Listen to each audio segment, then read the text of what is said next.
Bienvenidas y bienvenidos. Vamos a hablar durante los próximos minutos de un tema esencial. Hemos elegido este momento porque estamos en un mes muy especial, el mes de noviembre, que es el mes de la infancia. Y el tema al que me refiero es la educación, educación en igualdad. Y para hablar, como les digo, durante los próximos minutos de este asunto, nos hemos citado con María Ángeles Fernández Lucas. María Ángeles, bienvenida. Muchas gracias. Gracias a ti por acompañarnos. Les contaré que María Ángeles es agente de igualdad en el Ayuntamiento de Palencia. Ella es educadora social y psicopedagoga. Decía yo, María Ángeles, que probablemente sea uno de los temas esenciales y que hemos elegido este momento porque estamos celebrando un mes especial, el mes de noviembre, en el que lanzamos una mirada particularmente hacia los más pequeños. Los niños, las niñas, la educación en igualdad, en definitiva, es un derecho. Sí, es un derecho que tenemos todas las personas y que es un derecho que legalmente está ahí. Se supone que no nos pueden discriminar ni por cuestión de nacimiento, ni de raza, ni de sexo, ni por opiniones o circunstancias sociales, pero que la realidad del día a día nos demuestra que sí, el derecho legal está, pero el derecho de la vida cotidiana pues no se refleja de la misma manera. De alguna forma, María Ángeles, es que el papel lo aguanta todo, pero luego hay que trasladarlo a ese día a día. Yo creo que hoy vamos a aprender mucho con todo lo que nos puedas recomendar, porque yo me iría al principio, ¿no? ¿Qué supone realmente educar en igualdad a los niños y a las niñas? Pues educar en igualdad supone que hay que partir del derecho de igualdad que tenemos tanto mujeres como hombres. Se supone que las mujeres y los hombres tenemos los mismos derechos, las mismas obligaciones y, por tanto, deberíamos tener las mismas oportunidades para desenvolvernos en la sociedad y en todos los ámbitos y los aspectos diarios.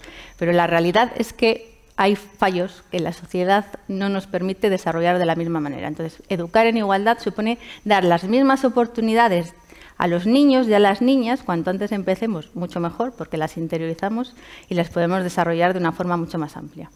Por lo tanto, tenemos que hablar desde el inicio de la vida, ¿no? Porque me imagino que las diferencias conductuales es algo que se aprende, es algo innato.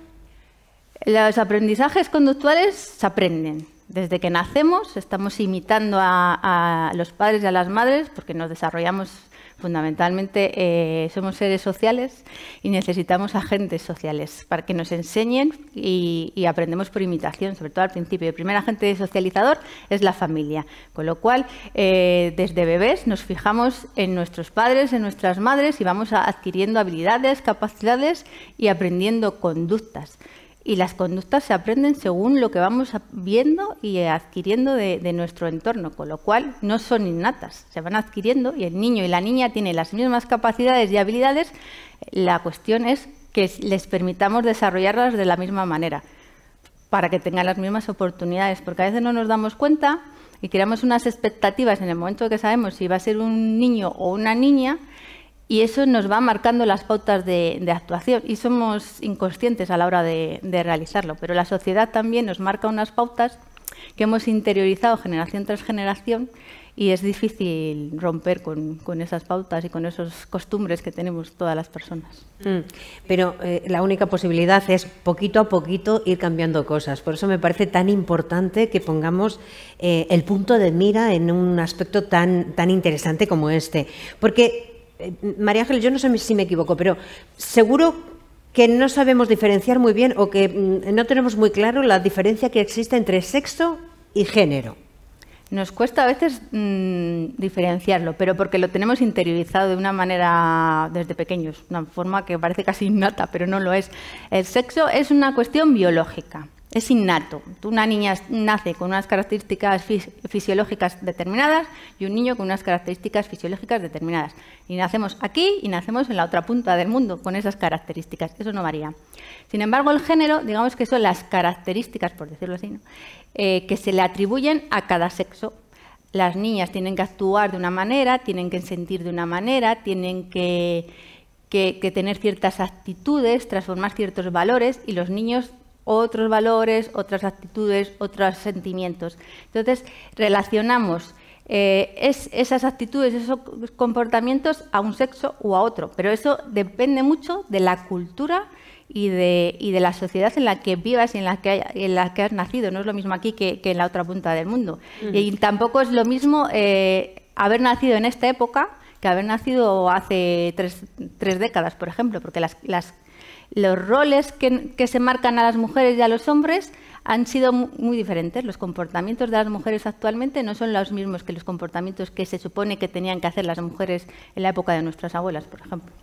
Me imagino que no todas las partes del mundo son iguales. O sea, estamos hablando de el espacio, el territorio que nosotros conocemos, la cultura europea, y nos circunscribimos a lo que es el territorio que nosotros conocemos, ¿no? Si echamos un vistazo a otras culturas, todo esto supongo que cambia, porque es un aspecto que tiene que ver con lo cultural también. Con lo cultural, con las costumbres y con las tradiciones que se van pasando de generación en generación, y eso nos va influyendo. Y claro, depende mucho de dónde te desarrolles. O sea, por ejemplo, yo te digo, los niños no lloran, y tú me dices, eso hay que erradicarlo, ¿no? Eso es un estereotipo. Claro, los roles fundamentales de géneros siempre han sido: la mujer es la cuidadora, el hombre es el proveedor.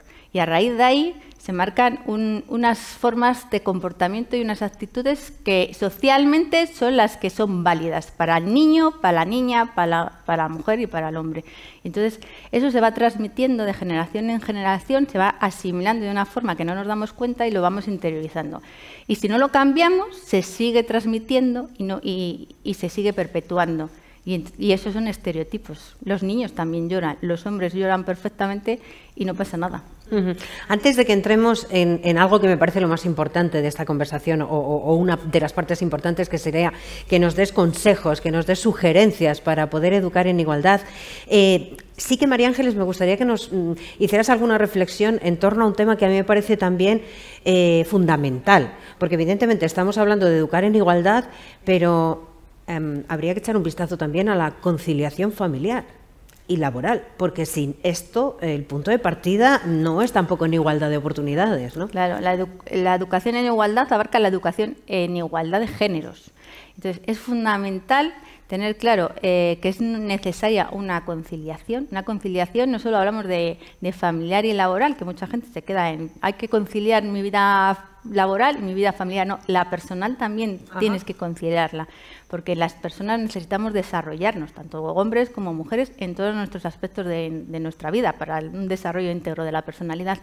Y es fundamental poder conciliar todos los aspectos de la vida, tanto para hombres como para mujeres, y además nos ayuda a desarrollarnos como personas y como padres y como madres, porque si tú eres padre y no tienes la faceta de padre desarrollada de la misma manera que la de madre, es como que no creas vínculos y hay algo que te falla, que no está bien desarrollado. Y son padres, madres, los dos son muy importantes en la vida y en la educación de los menores. Yo me imagino que no solo padres, madres, sino todo el entorno. Leía yo hace poco a un autor que hablaba de las 3 Cs, ¿no? De la educación en igualdad, pero en la calle, en el cole y también en casa. El ámbito, hay que decir, el territorio en el que se produce la educación y se ha de producir la educación en igualdad abarca todo esto y mucho más, ¿no? Sí, lo que pasa es que es verdad que los primeros años, que son los más importantes, los desarrollamos con la familia más próxima. Luego es verdad que a partir de los 3 años ya vamos a la escuela y ya entran otros agentes socializadores. Y después de la escuela, pues adquiere más importancia los iguales y luego pues ya la sociedad en la que nos vamos desarrollando. Pero claro, es fundamental que los padres y las madres tengan muy claros sus objetivos en cuanto a educación en igualdad, porque cuando vamos al colegio no todo el mundo tiene los mismos objetivos ni las mismas percepciones, y si tú no lo tienes claro te pueden influir de una manera que no quieres. Y la igualdad en ese momento pues puede variar un poco. Entonces es importantísimo tener claro ese concepto. Vale, es importantísimo, por lo tanto, que nos des una serie de pautas, una serie de ideas, una serie de recomendaciones, sugerencias. No sé por dónde empezamos. Empezamos por los 0 años, pero ¿hasta dónde llegamos? ¿Cómo nos organizamos esto? Podemos dar unas pautas generales y luego un poquito por edades más concretamente. Vale, pues vamos con unas pautas generales. María Ángeles, ¿cuáles serían? Vamos a irlas viendo también en pantalla, sí, con un power que tú nos has preparado. Cuéntanos. Pues mira, la primera sería negociar la corresponsabilidad en las parejas antes del nacimiento. ¿Qué es la corresponsabilidad? Es tener muy claro que en los hogares hay tareas cotidianas del hogar y responsabilidades familiares. Y esas tareas y responsabilidades familiares hay que repartirlas entre los miembros de la familia, entre todos.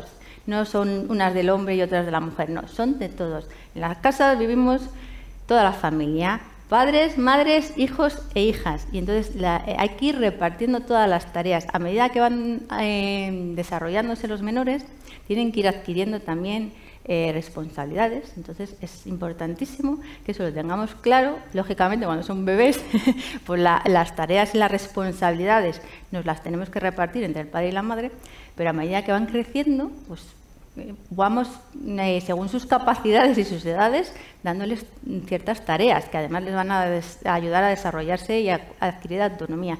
Y si empezamos desde pequeños, eso se va asimilando y se va normalizando. Entonces, cuando son pequeñitos, con 15 meses o así, ya podemos que vayan recogiendo sus juguetes, sus cosas, luego que vayan ayudando a poner la mesa.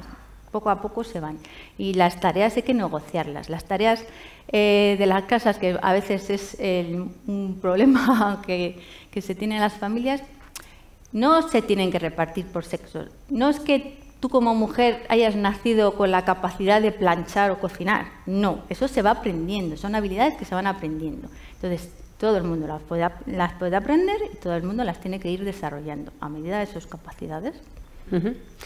Me quedo con ese primer consejo, esa primera recomendación. Vamos por la segunda. Segunda. Organizar la conciliación laboral, familiar y personal. De lo que hablábamos antes. De lo que hablábamos antes. Es importantísimo que tanto la madre como el padre se puedan desarrollar de una forma íntegra en todos sus ámbitos. Y al organizar la conciliación, eso permite que se creen vínculos de unión con los hijos y entre la pareja, lo cual es fundamental para poder desarrollar todos los ámbitos de la familia. Siguiente. No hay que condicionar las expectativas en función de si son niños o niñas. Muchas veces cuando nos dicen es un niño, es una niña, ya vamos pensando, ay, voy a preparar la habitación de color tal, voy a comprarle esto. No nos damos cuenta, es algo que hacemos de forma sin darnos cuenta, pero ya estás marcando expectativas, ya estás marcando conductas que son estereotipos que te va marcando la sociedad. Tú vas a comprar la ropa del bebé y no te preguntan qué es lo que quieres, ¿es niño o niña? No, a ver, espérate, yo voy a comprar ropa, ¿qué más me da si es rosa o azul? Si es que da igual. Eso es un estereotipo y entonces hay que romper eso porque eso te va marcando las pautas de actuación en el día a día. Luego compramos los juguetes que creemos que son más apropiados para el niño o para la niña y eso nos ayuda a desarrollar las capacidades y las habilidades de los niños y de las niñas. No les da las mismas oportunidades. Hoy he visto una noticia preciosa, María Ángeles, la quiero comentar contigo y también que la escuchen todos, porque he visto una noticia en la que un niño se viralizaba lo que había ocurrido con él porque había pedido a sus padres que le compraran una muñeca porque él quería llegar a ser un gran padre como el suyo. Y me ha encantado la noticia. Un poco esto va por ahí, ¿no? Los juguetes son juguetes, los colores son colores. Sí. Y punto.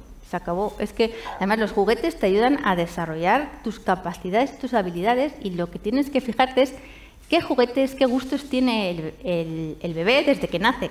O sea, siempre va a gustarle más unas cosas otras. Tienen que explorar, tienen que practicar con todas las cosas, tocar todo.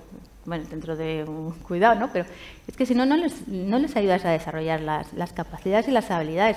Tradicionalmente, los juguetes de los niños estaban siempre dirigidos a habilidades espaciales y los de las niñas a habilidades más enfocadas a la sociabilidad y al cuidado de los Sí, sí, pero esto perpetúa pues lo que estábamos diciendo, ¿no? Los estereotipos. Claro, y no ayudan a desarrollar las habilidades de yo quiero ser un buen padre, pues tendré que practicar, ¿no? Porque con el juego aprendes roles, aprendes habilidades, aprendes a socializar, aprendes un montón de cosas y a veces les limitamos y no nos damos cuenta. Por lo tanto, no condicionamos sus expectativas en función de su sexo. Adelante, más cosas.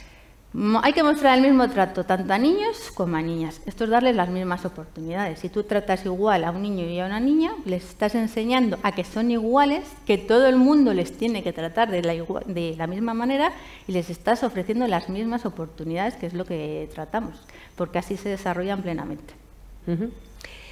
Seguimos adelante, María Ángeles. Construir relaciones basadas en el respeto desde la infancia. Esto nos ayuda en todos los ámbitos, porque como personas sociales nos relacionamos con un montón de personas de distintas etnias, de distintas características sociales, entonces tenemos que aprender a respetar. Pero es que además, si respetamos a los demás, nos sirve tanto dentro como fuera de casa. Vamos a prevenir violencia entre iguales, violencia de género. Nos va a servir en nuestro día a día y vamos a tener una relación mucho más fluida y mejor con los miembros de la familia y con la sociedad en general. Desde luego, el respeto creo que es una palabra que debe presidir cualquier ámbito y cualquier actividad o actuación de nuestra vida. Me parece una de esas grandes palabras, ¿no?, que hay que reivindicar y hay que tener siempre presente. Y la educación en igualdad no solo está, en este caso nos centramos en la igualdad entre géneros, pero igualdad es igualdad en todos los ámbitos y con todas las personas. Respeto y además... hay que nombrar a los niños y a las niñas, aunque te dejas a ambos. Muchas veces no nos damos cuenta, estamos en casa y para ciertas cosas nombramos a la niña, para ciertas cosas nombramos al niño. No, nombra a María y a Pepe para todo, porque de esa manera se sienten integrados en la familia y se sienten iguales. Y es otra vez, esto da las mismas oportunidades y que se sientan bien ellos mismos, que sepan que tienen valores y que no hay distinción entre ellos. Siendo un tema importantísimo de la comunicación, sin duda alguna, el del lenguaje lo es, ¿verdad, María Ángeles? El lenguaje es fundamental. El lenguaje, la lengua castellana no es sexista. El uso de la lengua castellana sí que lo puede ser. Hay que tener en cuenta, además, las imágenes que percibimos, las que perciben los... Bueno, esto también lo vamos a comentar ahora. Las imágenes que perciben los menores, lo que escuchan, la música, todo. A veces no nos damos cuenta hasta que oímos a nuestros hijos y hijas ciertas letras que dicen, ostras, ¿qué estás cantando? Que no son conscientes de lo que están cantando, pero cuando lo oyes de su voz, te das cuenta de que hay cosas que hay que analizar y que no se pueden trivializar de cierta manera. Más recomendaciones. Vale, no hay que realizar descalificaciones sexistas porque eso lo único que hace es perpetuar los estereotipos, y no hay que realizar frases estereotipadas. Lo de yo eres como una niña o eres un chicazo, lo único que hace es que lo vayan interiorizando, que no vayan aceptando sus sentimientos y sus formas de ser y de actuar, y que les vayas disminuyendo sus valías y sus capacidades. Y además perpetúas los estereotipos generación tras generación y no les das las mismas oportunidades a la hora de desarrollarse. Está claro, una persona corre, nadie corre como una niña, como un niño. Una persona corre como una persona, con sus características y con su habilidad, ¿no?, a la hora de correr. Además depende de su habilidad, no de su sexo. No tiene nada que ver una cosa con otra. Y además de todo eso, nos vamos a centrar en un poco lo que estábamos hablando, ¿no?, antes. Los juguetes. No hay que elegir los juguetes en función de su sexo. Cuando elijas juguetes, cuando elijas las actividades extraescolares o lo que quieran realizar, hazlo siempre según sus gustos, que luego pueden cambiar, pero si no les desarrollan, si no juegan con ellos, si no experimentan a fin de cuentas, no saben sus intereses ni no saben no desarrollan las capacidades, es que es lo mismo siempre, no desarrollan capacidades, no desarrollan habilidades, les mermas, no les ayudas a desarrollar. Lo que queremos los padres y las madres es que se desarrollen lo máximo posible. Que adquieren... Sí, pero a veces los padres y las madres también elegimos en función de unas determinadas carencias que tuvimos nosotros. Y eso que yo no pude hacer, hoy mi hija, mi hijo, que vaya a aprender, o tendrán que descubrir sus propias pasiones. Claro, ¿no? O lo que nos marca la sociedad, que es, a fin de cuentas nos está limitando porque no les estás dejando ser ellos mismos. Y por eso es muy importante que les apoyes a la hora de que elijan sus deportes, sus actividades extraescolares y luego de cara a sus estudios. Porque si desde pequeño les vas marcando las pautas, les vas dirigiendo, no hagas esto, mejor, ¿cómo vas a jugar tú a esto? Practica otro deporte, vamos a estudia otro, coge otra carrera. No les ayudas a desarrollarse. Necesitan ser ellos los que elijan su vida, sus intereses, y tú lo que tienes que hacer es apoyarles en la medida de lo posible para que se desarrolle lo máximo que pueda. Igual que decíamos que no hay juguetes ni hay aficiones de niños o de niñas, desde luego carreras de niñas y de niños. No. El problema es que desde pequeños a veces no les ayudamos a desarrollar todas sus capacidades y les mermamos. todavía hoy en día se sigue favoreciendo más a los niños para que aprendan cuestiones relacionadas con matemáticas, física, con tecnologías. Ahora hay una brecha digital enorme y de ahí que haya campañas, porque hay muy pocas niñas que desarrollen esas facetas y se está viendo que es una pérdida de capacidad y de riqueza que hay en la sociedad, que las mujeres tienen un montón de capacidades y nos lo estamos perdiendo porque no se desarrollan adecuadamente. Seguimos adelante, María Ángeles. Las imágenes que perciben durante su desarrollo les van a influir, tanto las que perciben en la sociedad como las que vemos en la televisión. Hay que vigilar mucho lo que ven en la televisión. Muchos niños y niñas ven dibujos que no están adaptados a su edad, para empezar por ahí. Con lo cual, ellos perciben una realidad que no comprenden, que se piensan que es así, y no están capacitados para entenderlo. Y claro, si se perpetúan los estereotipos y nadie les explica qué es eso y por qué está haciendo así, ellos lo interiorizan y creen que eso va así. Y hay que elegir los dibujos, las series, todo lo que se vea. Hacer una supervisión, en todo caso, los padres y las madres, adaptarlo, ¿no? a las edades, porque a veces pues para que esté entretenido le pongo la película esta, pero es que tiene 4 años y esta película es para gente mucho más mayor. O porque como está con el hermano o la hermana, pues... Pero claro, el hermano o la hermana puede discernir las cosas, pero la percepción que tiene el menor pues no es la misma, porque no está capacitado. Mucho cuidado con el consumo de imágenes. ¿Qué más recomendaciones? Que sean siempre, por favor, con valores positivos en la medida posible, porque eso les va a influir. Cuando les contemos cuentos, que empezamos desde bebés, por favor también que sean cuentos didácticos con valores positivos. Que los hay maravillosos. Y de todos los temas, además. No sea solo de género, de educación en valores y de todos los ámbitos. De la naturaleza, de respeto de los demás. Es muy importante porque además ellos desarrollan la creatividad, desarrollan un montón de facetas por medio de la lectura, por medio de lo que se imagina, la imaginación, y les sirve de ejemplo. Es una forma de aprendizaje y de invitación también. Entonces es muy importante que tengamos esto en cuenta. Y si leemos cuentos tradicionales con una serie de valores muy marcados que rigen los estereotipos de la sociedad, pues que seamos capaces de poder plantearles que hay alternativas y que eso no tiene por qué ser así. Los libros como buenos compañeros, seguro, y... hoy en día muchos abuelos, muchas abuelas tienen que ayudar en la formación y en el cuidado de nuestros hijos. Y es importante que les dejemos claro que nuestros objetivos en la educación son los que son, pero que nos vamos a educar en igualdad, que es un objetivo que tenemos, para que en la medida de lo posible que nos apoyen. Aunque no lo acaben de entender, porque a veces eso de que el abuelo lleve a la nieta a fútbol o al nieto a ballet es un poco complicado, pero bueno, si lo respetan y no van, me voy a decir mal metiendo, pero bueno, si lo respetan y hacen que los menores se sientan bien, pues ya está. Un frente común, ¿no? Sí, desde luego una única vía, un único camino para trazar esa educación en igualdad. Porque la sociedad ya nos va a intentar desviar, con lo cual mejor, cuantos más apoyos tengamos, muchísimo mejor. ¿Más recomendaciones? Pues si nos vamos a los tramos de edades, podemos marcar un tramo de 0 a 3 años. Entonces es muy importante que en el momento que estás con el embarazo seamos conscientes que el bebé es del padre y de la madre, no solo el protagonismo de la mujer. Entonces, hay que compartir esas experiencias.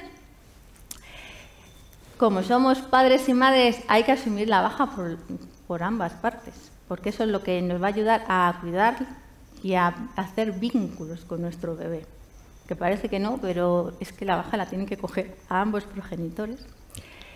Lo que comentábamos, hay que elegir los juguetes según sus intereses. No compren los juguetes nunca según es niño o niña. Hay que permitir que exploren y que jueguen, que conozcan su entorno y que se desarrollen sus capacidades y sus habilidades, porque si no, de otra manera no las van a poder desarrollar. Y hay que tener muy en cuenta que a partir de los 2 años imitan. Entonces, todo lo que hagamos en nuestros hogares pues es lo que van a aprender y lo que van a desarrollar.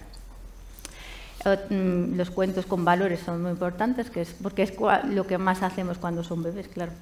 Y luego, a veces no nos damos cuenta, pero cuando vamos a hablar con el personal de las guarderías o incluso con los pediatras, el feedback que se hace a los padres es muy diferente al feedback que se hace a las madres. Entonces, eso hay que tenerlo en cuenta, porque no tiene por qué dirigirse más a unos que a otros. Todos cuidamos igual a nuestros bebés y entonces no tenemos que haber estas distinciones. Igualdad de trato también para los padres y para las madres, para los abuelos y para las abuelas, que parece que no se enteran lo mismo, pero sí se enteran igual.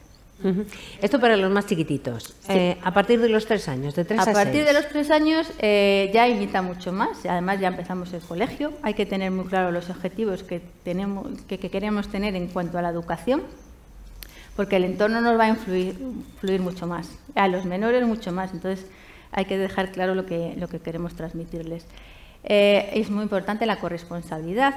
La corresponsabilidad, ya empiezan a tener tareas los menores, porque ya pueden desarrollar tareas básicas, pero ya pueden, y a medida que van creciendo es muy importante que les vayamos enseñando para que vayan adquiriendo más tareas, porque además eso les ayuda en su desarrollo y en su autonomía. En esta fase es muy importante jugar con ellos, escucharles, hablarles, ver cómo se sienten, porque a veces pensamos que son pequeños y no nos fijamos en estas cosas. Y ahí también se marca la diferencia. Cuando un niño y una niña expresan de diferente forma sus sentimientos, hay que ver por qué es, si es porque está influenciado o porque le pasa algo, que no es lo mismo, hay que tener en cuenta estas cosas. Hay que implicarse en su formación, porque ya empieza en el colegio y hay que ver sus capacidades, si se necesitan refuerzos, si necesitamos colaborar con el centro para ver cómo desarrollamos ciertas facetas, o si vemos que a nuestros hijos y a nuestras hijas les pasa algo, que no reaccionan como estamos habituados. Pues es muy importante el feedback con el colegio en ese sentido también.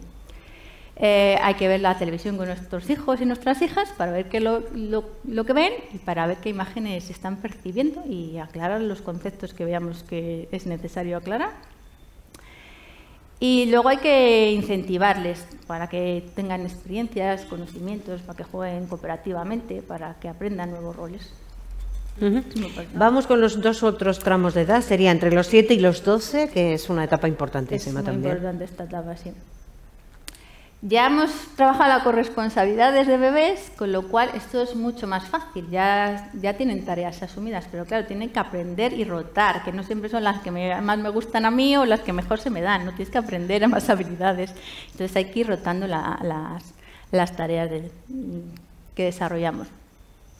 Es muy importante que empecemos a darles su propio espacio, porque bueno, sobre todo a partir de los 10 años ya necesitan su espacio, pero es importante que dialoguemos con ellos. Una cosa es darles su espacio, otra cosa es arrinconarles. No, hay que hablar con ellos, que se expresen, que nos cuenten, para poder saber lo que les pasa realmente. Empiezan a tener intereses y empiezan a preguntarse por cosas. Pues hay que darles la información que necesitan, adaptadas a su edad, y ayudarles a que ellos busquen la información, siempre y cuando lo controlemos un poco. Sí, de una forma supervisada. Sí, porque eso les va a ayudar a buscar intereses, a buscar cuestiones que les van a ayudar en su desarrollo en múltiples facetas. Los juegos cooperativos siguen siendo fundamentales. Además, en esta etapa ya empezamos con el grupo de iguales, que es muy importante, con lo cual hay que enseñarles a mantener las relaciones y a mantenerlas de una forma saludable y con respeto en todos los ámbitos. Y luego hay que enseñarles a identificar pues, las imágenes, el uso del lenguaje sexista, pues, para poder ir cambiando un poco la situación, porque en este tema las actuaciones individuales sí que marcan la diferencia, porque ahí les ayudas a desarrollarse a ellos, a que interioricen y les beneficia en el momento actual y en el futuro, que además se perpetúa en las generaciones, porque si logramos que sean niños y niñas que tienen interiorizada el mismo trato, pues eso lo van a seguir transmitiendo, y en el grupo de iguales también lo pueden transmitir. María Ángeles, y ya para acabar, en el momento en el que ya van al instituto, a los 12 años, entre los 12 y los 18, etapa importante pero compleja también, ¿no? Muy compleja para los padres y para las madres sobre todo. Es una etapa convulsa. Es muy importante porque es una etapa en la que se desarrollan de otra manera, vamos a decirlo así, a nivel personal, a nivel social y a nivel emocional. Es una etapa emocional muy dura para ellos, muy dura para las familias, sobre todo, porque a veces no sabes por dónde salen, porque ni ellos mismos saben cómo se expresan. Paciencia infinita, comprensión infinita. Claro, es una etapa en la que los padres y las madres tenemos que aunar... Sí, hacernos fuertes, Sí, el uno al otro y la otra al y uno. tener muy claras las ideas y los objetivos, porque nos van a tantear en todos los aspectos. Tenemos que tener claro que nosotros seguimos siendo responsables de la educación de los menores, porque a veces, como ya tiene 14, 15 años, ya sabes cómo va este tema de clase. Y no, hay que estar pendientes y ayudarles, porque además es una etapa en la que a veces no te piden ayuda y están muy perdidos, les afecta a nivel académico, por ejemplo, y si no te das cuenta, pues no es que les pierdas, pero hay unas carencias ahí que no te van a pedir a lo mejor ayuda, pero que es fundamental que estemos pendientes. Hay que negociar la corresponsabilidad cuando no se ha adquirido desde pequeños. Negociar porque ya todo el mundo tiene capacidades y habilidades para hacer de todo, entonces pues vamos a ver cómo podemos repartirla entre todos. Es fundamental unificar los conceptos por ambos progenitores, sobre todo porque va a haber conflictos sí o sí, es una etapa en la que suele haber mucho conflicto, entonces tenemos que tener claras las cosas. Tenemos que tener en cuenta que a veces sus sentimientos son lo que marcan sus actuaciones. Entonces, pues hay que tener que partir de cómo reaccionan, cómo piensan, cómo sienten, porque no nos damos cuenta de que su percepción de la realidad en ese momento y la nuestra pueden ser muy diferentes. Y es importante partir de lo que ellos opinan, de lo que ellos sienten, para poder llegar al quid de la cuestión. Y entonces es una etapa en la que los padres y las madres tenemos que desarrollar mucho la escucha activa y fijarnos en las cosas, porque a veces los prontos son prontos y luego se nos pasan y es cuando puedes realmente trabajar con ellos. Más cosas. Un clima de confianza y establecer vínculos que, aunque parezca que no quieren, porque es una fase complicadilla, pero sí, en el fondo sí que quieren. Entonces siempre hay que estar ahí. Más cerca o menos cerca, depende de su momento, pero siempre hay que estar ahí. Y hay que hacer eso, sean chicos o sean chicas, que a veces es como que eres más proclive a acercarte a la chica, porque a lo mejor es más expresiva, pero es que es fundamental tener esa faceta en ambos. Hay que controlar mucho las nuevas tecnologías, porque hacen mucho uso de ellas, y hay que estar muy atentos a los factores de riesgo que en las relaciones de amistad y en las relaciones con los iguales. Sí, tú hablas de escucha activa, pero también tenemos que estar con los ojos bien abiertos, o sea, sí, vigilantes y expectantes en ambas cosas. Es fundamental, sí. Y sobre todo, pues ya es una etapa en la que se pueden trabajar muchísimo la ruptura de estereotipos y trabajar los valores que hemos estado comentando. María Ángeles, ha sido un auténtico placer hacer este repaso por algunas de las cuestiones clave a la hora de que padres y madres eduquemos en igualdad. Un placer, de verdad, compartir este rato contigo. Muchísimas gracias. A ti. Gracias.